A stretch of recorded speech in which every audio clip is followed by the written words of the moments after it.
I think I'm kind of a selfish storyteller or like writer.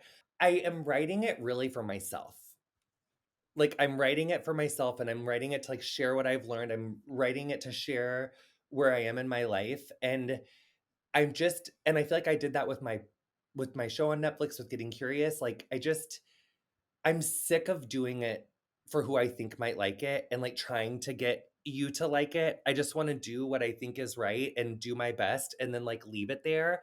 And if it works, fabulous. And if it doesn't work, and so maybe in 5 years I'll be like, honey, I realized I got to think about my audience. You know, it's like, but right now it's really just about like doing my best in the moment and then finding out as I go.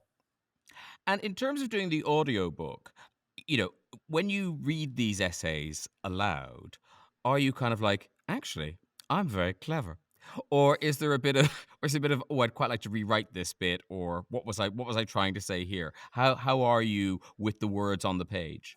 Well, one thing that I learned from Over the Top was that like when I did the audiobook for Over the Top, that was the first time I had read it out loud uninterrupted, and I bet you, because like the whole time my editor was like, "You can change it like after the audio," but I think she meant like 6 sentences, but I think I rewrote like 20% of Over the Top, They like a hate month. you. It was literally like the week before it came out. Like I was like, "Is it in the printer yet?" Like, "Oh my god, there's so much I need to like shush. I'm sorry, I freaked out." So that happened at Over the Top. With Love That Story, honey, I almost like had it by memory. Like I'd written it or I'd read it out loud so many times because I just didn't want that to happen again. So by the time I got to the audiobook this time, I was like really like just much more situated and like felt a lot better about it.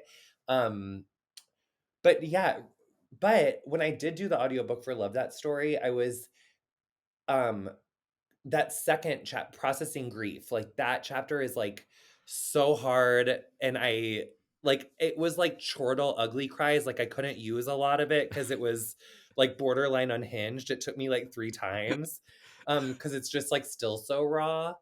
uh but then I felt like in the other essays I was like I felt like my performance when I heard it back I was like, ah, I was on one that day. I don't know if like the weed was really good or like what, like I was just really like way funnier than usual. I felt like my Diane Keaton from First Wives Club was like especially inspired. Like I probably do that once a month just in my spare time. And it was like by far like my best reenactment of the therapist scene ever. Yeah.